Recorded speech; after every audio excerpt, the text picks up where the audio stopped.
one of the interesting things, and one of the reasons I think that partnership has gone so well between the two companies from the very beginning is that, well, sort of from your perspective, you don't want to reinvent the wheel. We can't build all the wheels within Elastic. And so when you think about Elastic as a company, we're the company behind Elasticsearch, Logstash, Kibana, Beats. We're typically, you can sort of think of us on the one hand as a search engine. People build sort of generative AI, search relevance and sort of traditional enterprise search applications directly on top of Elasticsearch.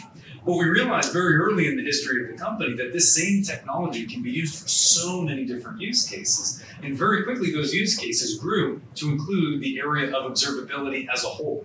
You've got a pile of log messages, log files coming out of all of your systems and services and infrastructure. How do you make use of that? How do you make sense of that, right? Very similar to the same use case and challenge you described with the flow data. For logs, it makes a ton of sense. Security has that same set of problems. And so you can almost think about, and sort of the way that I picture this discussion and this particular topic today is sort of like the NetFlow data is almost one of the bridges between the observability world, how do I understand the availability and uptime of my applications and my infrastructure, and the security world, how do I protect those things? And so you think about, there's different data sources, like some of those access logs are a great example of it's a log file. Sometimes I need that for security, sometimes I need that for observability purposes, but actually I need more than that. And so this idea of being able to bring network information and intelligence into the story as well, it's such a natural fit for what the core product and technology is capable of. But all of the work that you described around how ElastiFlow sort of normalizes these many different data sets and brings that together, it's a very unique data source in that it's difficult, but if you can master it, I think it opens a lot of doors in terms of understanding your ecosystem and your environment. Great, thanks, Steve. So in addition to partners, one of the things that we also need and can learn a lot from is organizations much like yourselves that are providing us feedback, providing us input on the ideas that we have. So advisors among the marketplace. One of those is also here tonight. I'd also like to ask one other person to come up here. Heiko, come on up and join us.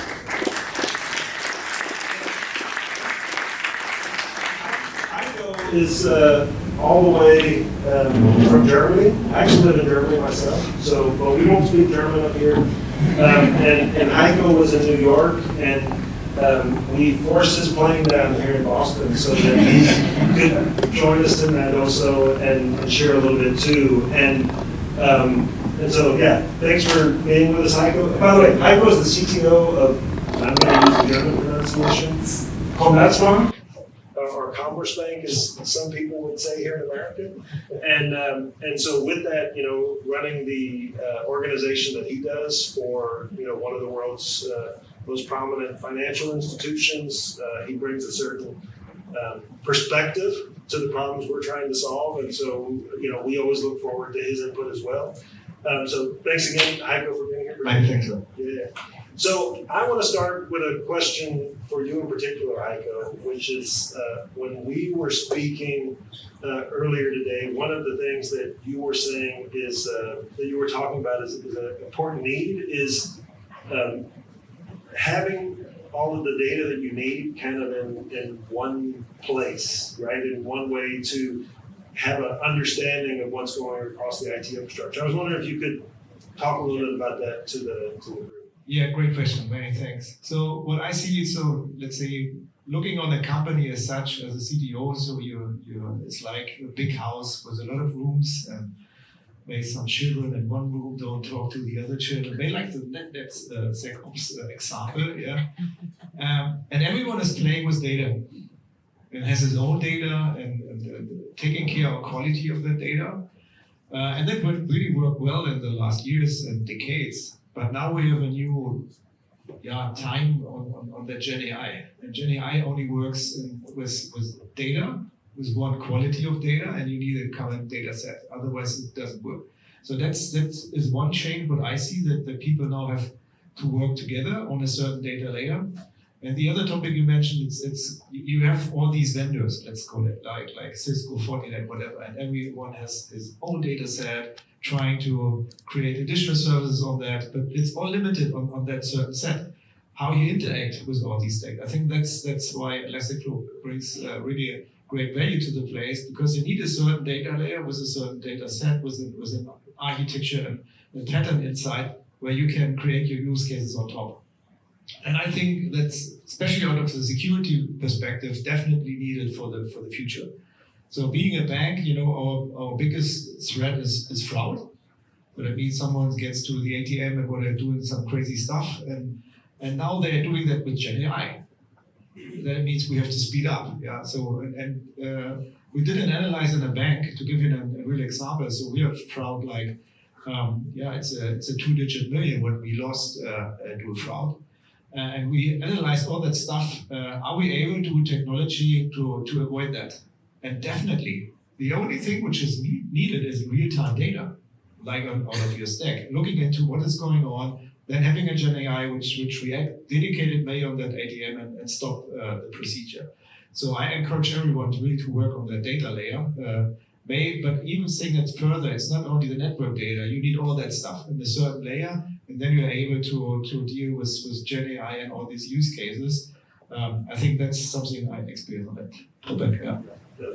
Steve, I was going to say, I know Elastic has a particular perspective also, both on the AI topic as well as security and observability. In fact, I think it's like observability, security, AI is kind of like the three main big areas. Maybe you can talk a little bit about that. I mean, I couldn't agree more. And I think the way that you had described it earlier as being able to navigate the data, having the data is one thing, having the different necessary sources that have that same schema or that have that ability to link and look across stuff, it means that you no longer have those silos of saying, well, I now need a human to look at this and then make a leap and then figure out and remember what field it was over there in this other system. And so I think for each of the data sources, we've sort of gone through this over the years, right? This normalization of networking data is one of those layers. The normalization of getting of infrastructure logs and metrics, the observability from the actually just the security side to say what, of the other systems that we protect, all of the endpoints, what processes are running, what are they doing on those hosts? Like that ability to look across them ends up being incredibly powerful. When you have those connections, you can start to then look across them. And so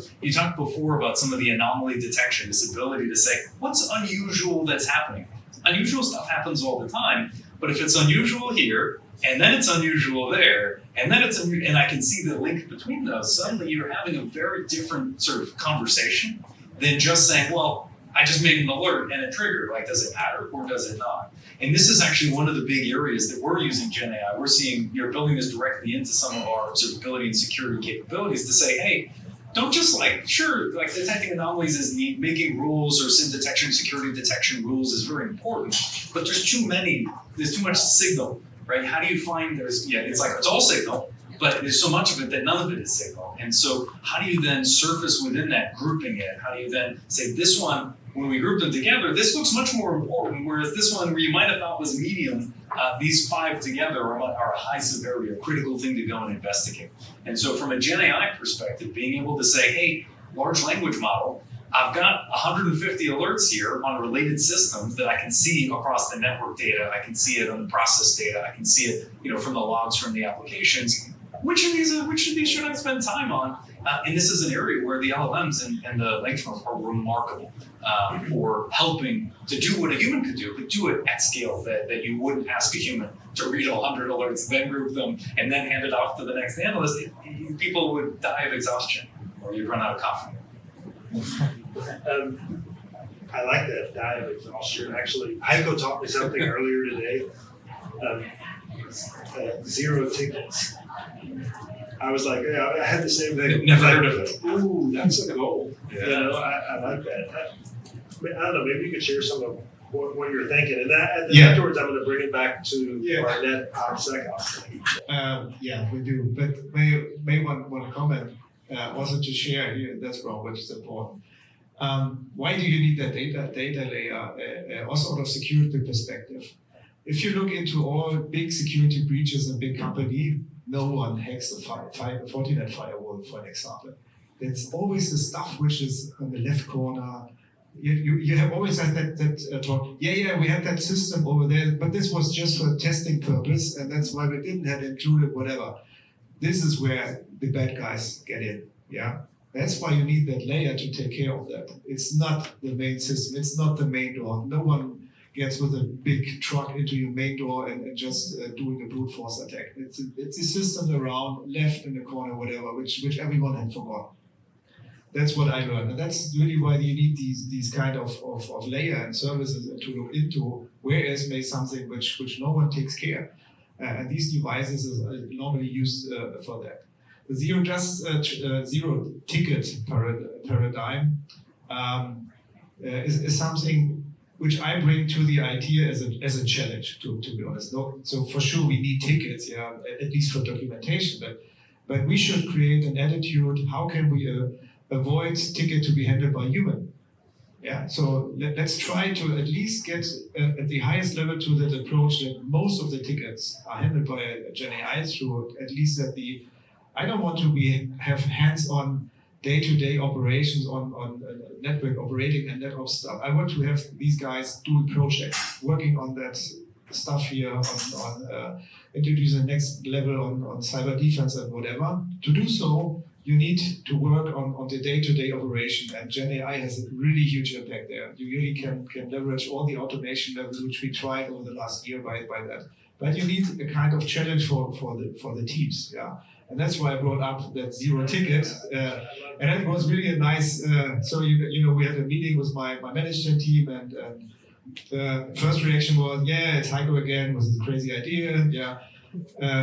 And then the first one said up, hey, we need tickets. We are a regulated bank. We need tickets just for documentation. And then we start the dialogue, but then afterwards the arguments get slower, and then we said, yeah, that makes sense. Let's work on that. And this is something you can then transport to your teams and say, hey, we have a challenge. Let's try a zero-ticket approach. We want to have a full self-maintained, whatever, even if we know that's not feasible and we will never reach it, but let's get closer as possible. Yeah.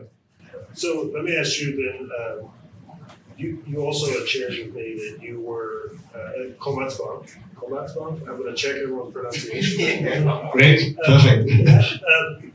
That you are also starting down your own journey of bringing the network teams and the security teams together. What from your perspective, especially from the top of the organization, what are the things that you really think are the most important you're going to have to pay attention to? I think you said that. It's just the budget.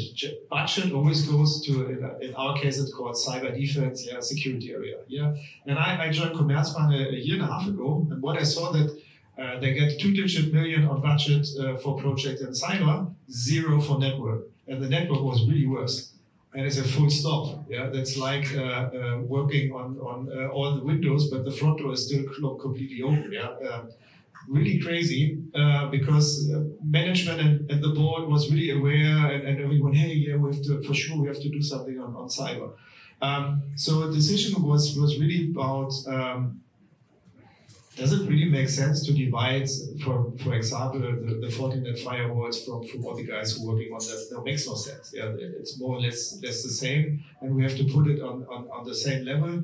And now we integrated, and this was, from my point of view, a really great move. All the network projects, we going into zero trust and building up all that stuff. But now it's joint forces. From project perspective, so now we even renamed the major project, which is even seen on board level, is not cyber defense anymore. It's cyber and network defense. So we integrated that, and from a people perspective, definitely makes sense. From as you said here, 2 rooms, people have to jointly work together, but we should not stop there. So it's a little bit like when you are close to the software development, you're starting with biz DevOps and then biz SecOps. So it's a cross collaboration which you should establish. Yeah, you should really encourage your teams to. That's why we do a lot of sessions where every month we do sessions in our department, and it's close to 2,000 people, where they share what they are doing, so that even software developer and even guys who are doing CI/CD development knows what the network team is doing and how they're doing, what the security guys are doing. That's really important that everyone knows. And then they get in contact and collaborate and say, hey, how are you doing that? And then also the tool landscapes change, because then they collaborate and can we set up a common tool set for that. That's, I think, the most critical point is not only to focus on the NetSec, or really establish cross collaboration, especially in the tech space. That's my learning. I'll come back. So I think that's actually a great point, and probably I'm very confident that we can help solve the technical problems, but the organizational, like it really helps to have leadership at the top that is going to dictate and drive change within the organization in that way and those efficiencies. I was wondering, Steve, if there's any context you can provide kind of from the customer base. Yeah, I mean, we see it very similarly, obviously. I mean, that is the exact flow where we want people to end up. I think you're well ahead of the curve for the average company, at least that we talk to. And we see people sort of get there one of two ways. I think you got both ways at the same time. You wanted both the capability to look across the data and maybe some of the cost efficiencies of not duplicating the tools, not spending the time and the people time on the repetitive tasks or the non-value add tasks. But we've seen people start on both ends. I mean, we had another financial services customer out of the UK, and they took a purely cost view of things between security and all of observability. They said, well, we've got a whole set of observability tools over here and a whole set of security tools over there, and a tremendous amount of just send the data to both. And they looked at it, and when they started to do the numbers, first it was lovely for them from a budgeting and a spend perspective, but it ended up being so significant in terms of the number of servers in their data center that they could then shut off, that it actually it got a bullet point in their ESG report, and on terms of their like a level of like, we have improved the pollution levels that we inflict on the world because we have turned off several racks of servers that were doing the same work with different products, different tools, and by unifying those, we also got better advantages in other ways of visibility. But they got there on the efficiency side. Usually that's the last one to go. Usually the security team or the observability team says, hey, you've got data that I would really love to have, can you share? And then you run into what we sort of heard earlier from the audience, which is some of those social issues really do make it a little harder. And so finding ways to overcome that, I don't know, I take somebody with your vision perhaps at the top, but that is one of those other challenges that's out there. But it's not only the vision, you have to transport that to the board. And also I love to share these experiences I made. At a certain day, I had our CEO himself, Manfred Knof, in a room in our operating center, where also we have now jointly the network stuff and also security stuff. And he showed up and I saw all these nice blinking lights. And then we had a DDoS attack. It was about 60 gig hybrid on each level, and then the red lights was ongoing. And he's like, what's that? Yeah, that's 60 gig. And he was not aware what's that. So we are actually trying to get down on all our online banking. And he said, explain it to me. So it's like you have that Facebook party. So and he lives in Munich, and you're at your home in Munich, and 100,000 people are showing up and trying to get through your door. So that's a DDoS attack. And now I understand. So and with this door broken, your house is crowded and no one will be able to do. And this helps a lot. Show that up to your board members. So because that's actually my favorite tool. Every board member of Commerzbank is asking me, hey, can we do that tour like Manfred did? Yeah, sure. For sure, we will not have every time a DDoS attack on that day, but it's really important. We have so many cool gadgets to show up, even if there is someone who's studied finance and has no clue on technology. Show it, really. That helps in board meeting. And when I get up to budget, need a new rackware, DDoS attack, whatever. Manfred, you remember the 60 gig? Because when now 200,000 people show up, then it will break. Yeah. So that helps show that up to your board members. I guess it's good that we have a pretty UI for those tours. Lubo, let me ask you to take this mic in case anyone.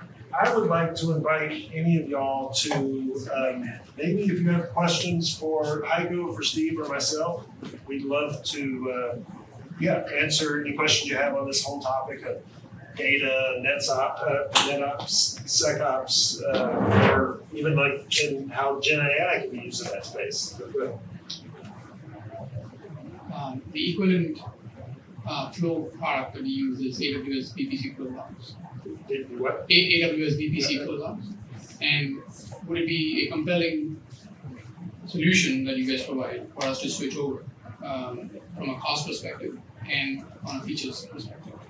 Which one do you think would be more compelling? So first off, I'm not 100% familiar with that exact solution. What I can tell you is this, is that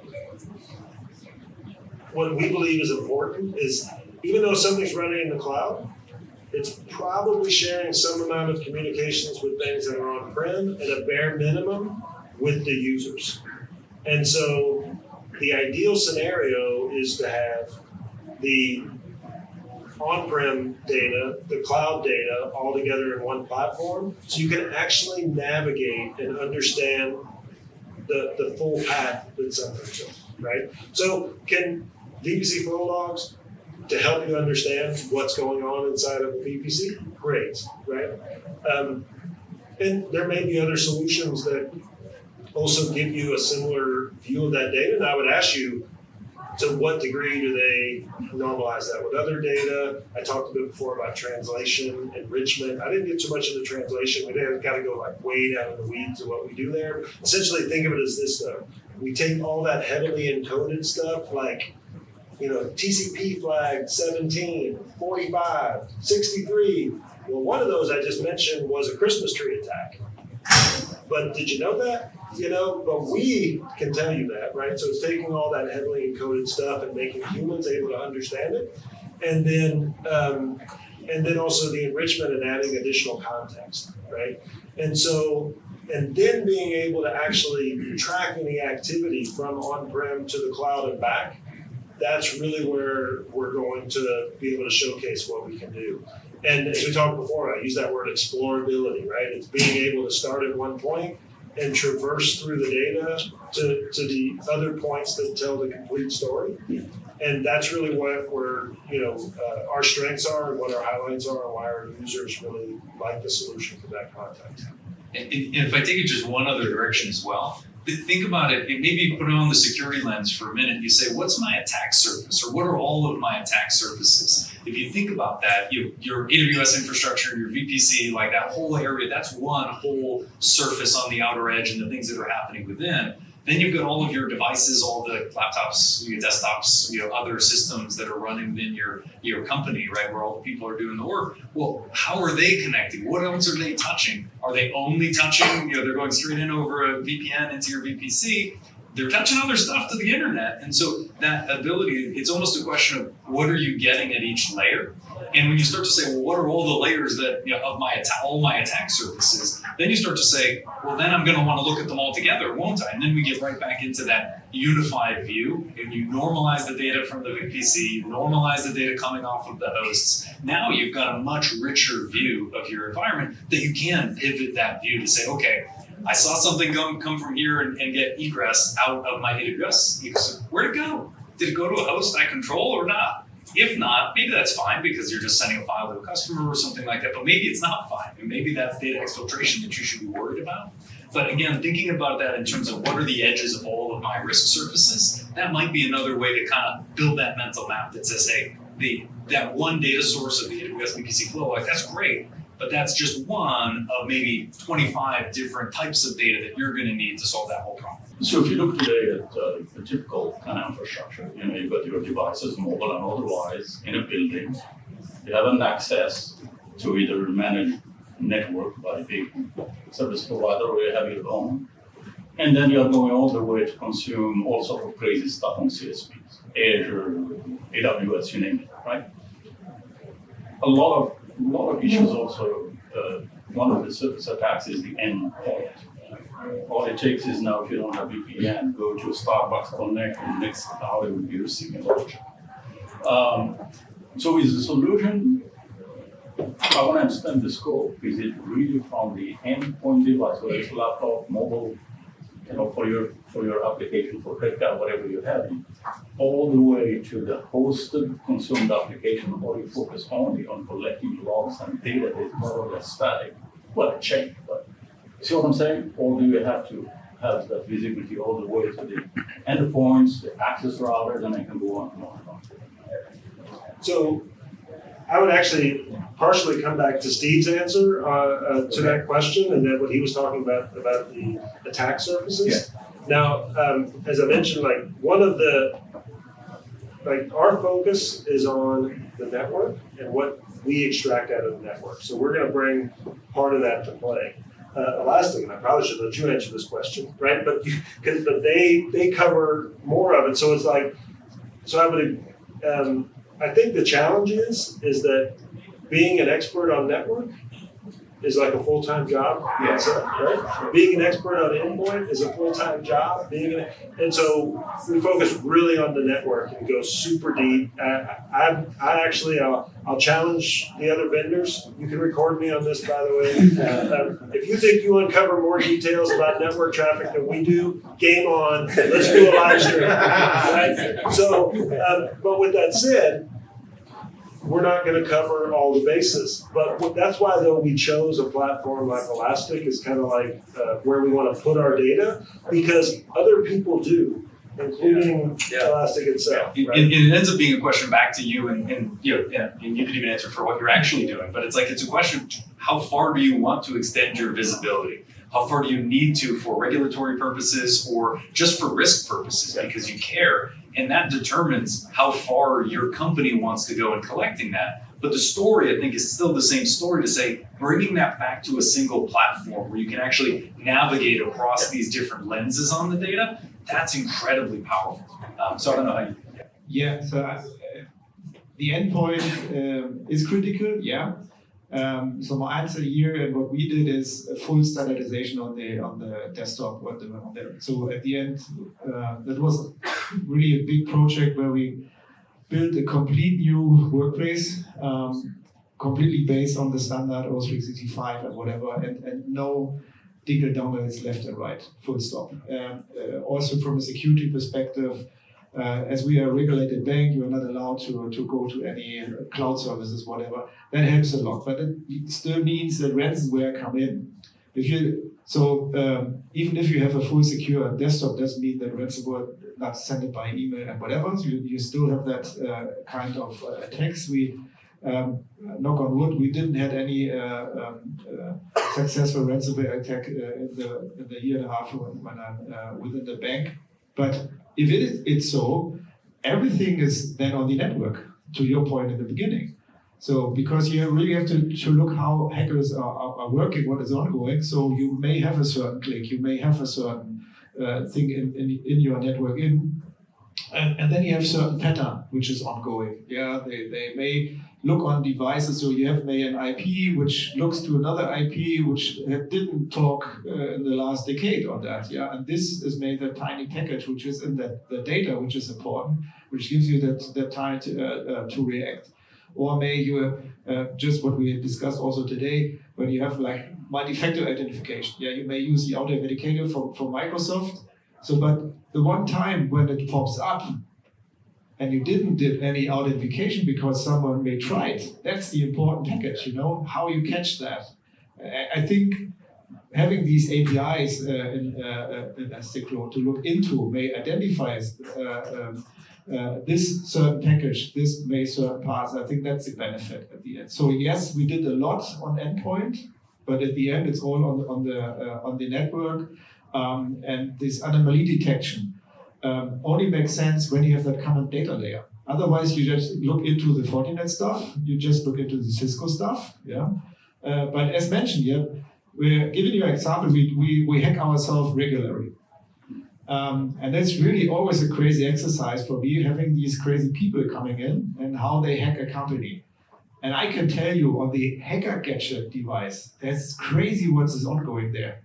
You just throw it like a nade into your campus, and then the thing does all this stuff by the own. Even the battery stays for a week.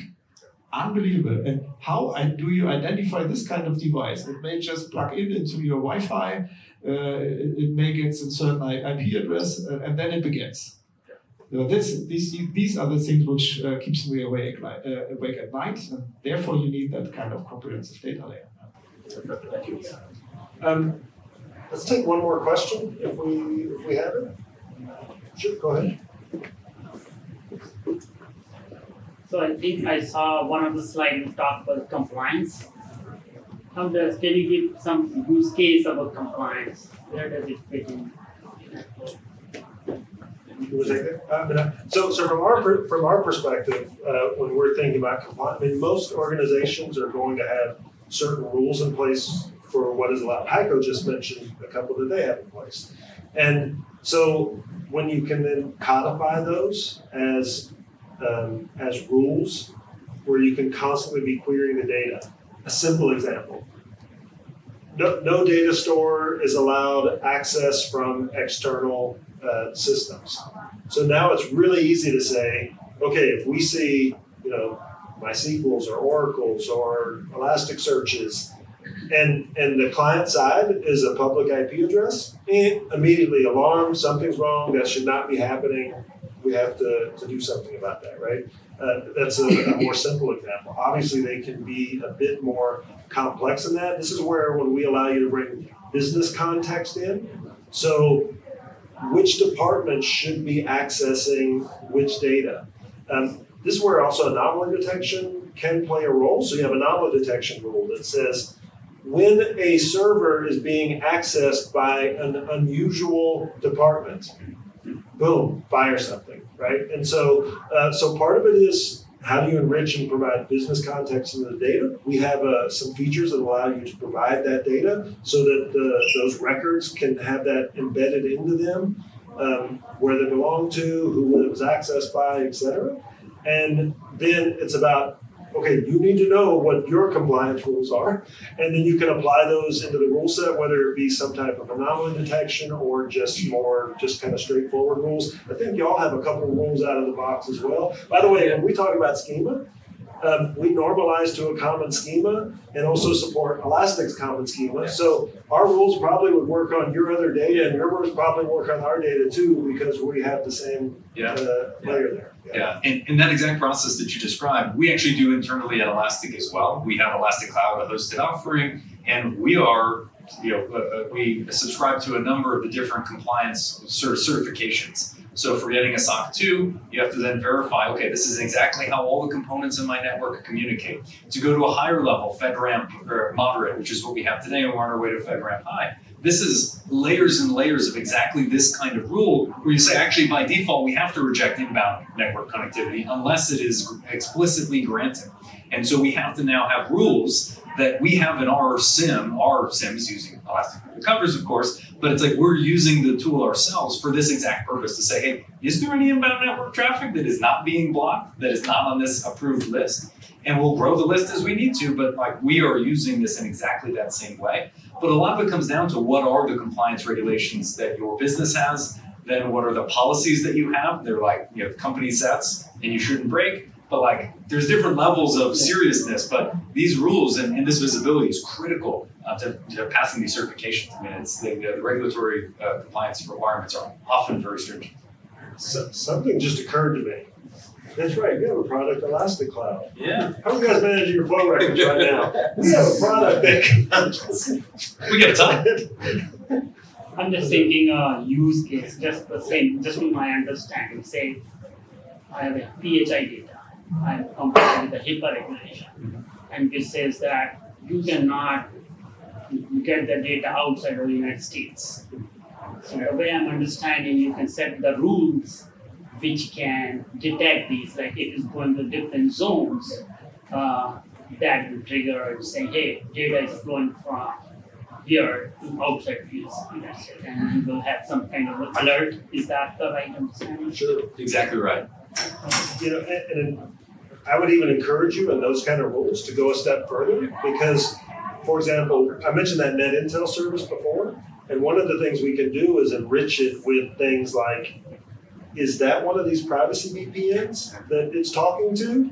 Because it might look like it's just going to here in the US, but it's actually exiting the network in some other country. And so you need to be just as worried about that as you are worried about the actual direct traffic to those locations. I give you a practical example. So being a regulated bank means, out of compliance perspective, so I have contracts with Google and with Microsoft. So users are allowed to use certain Azure services and Google services, but they're not allowed to use AWS, for an example.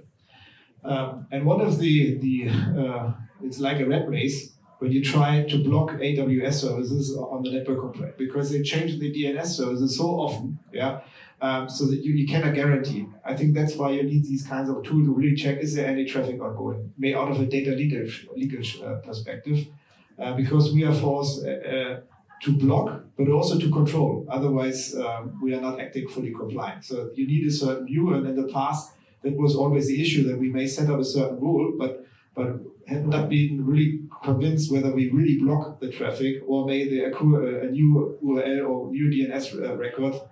Or another example is, always an issue is in big companies, they may set up certain clouds to share any photos, whatever, on their private site. So that means that they pop up in whatever Nextcloud or all these private cloud stuff. How you block that? That's something you need to see. Where's my data ongoing? But today it's photos, but next day it's made documents out of, or any really private data out of the company. So I think the rules, you cannot be 100% sure. That's why you have to look into what's really ongoing, and therefore you need that kind of network data where you have to look into. Thank you. Okay, so now we're going to kind of wrap up, and I would like to kind of leave you with this from this whole conversation. Y'all may have heard the saying, right? You are entitled to your own opinion, but you're not entitled to your own facts. And in IT, our facts, or in our organizations, our facts are our data. That's data about the network, that's data about other parts of the organization, data about how the business is working. Hopefully, as we gave you a little bit of insights into how you can leverage your data and your organization to, on one side, make the organization more secure, more available, better performing, save some money, become more green, right? And various. So we're going to have dinner here in a second. Correct? Is that right? Yes. Bring out some food, have some dinner in a second. We look forward to kind of getting to talk to all of y'all. But before we do that, I do want to say very much a thank you for Heiko and for Steve for joining us.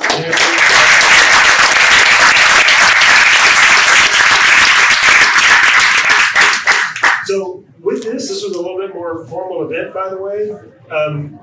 We hosted a number of meetups actually here in our office. So if any of the things we talked about were interesting and you'd be interested in also maybe having some of your technical teams join a meetup, we'd also love to hear from you, where we can get some of the technical folks that really can get down in the weeds with your teams and help them understand how they can make some of these things a reality in your environment. So also, again, please reach out to us, talk to us. We'd be happy to also support you in that context. Yeah, and on the meetup topic, I'd actually say we're hosting an Elastic meetup on August 29th. So for those of you here, we'll follow up with you with details on it, but we're going to be hosting it at our offices of CD Garden. So. Great, thank you. All right, so enjoy the meal, and thanks again, everyone.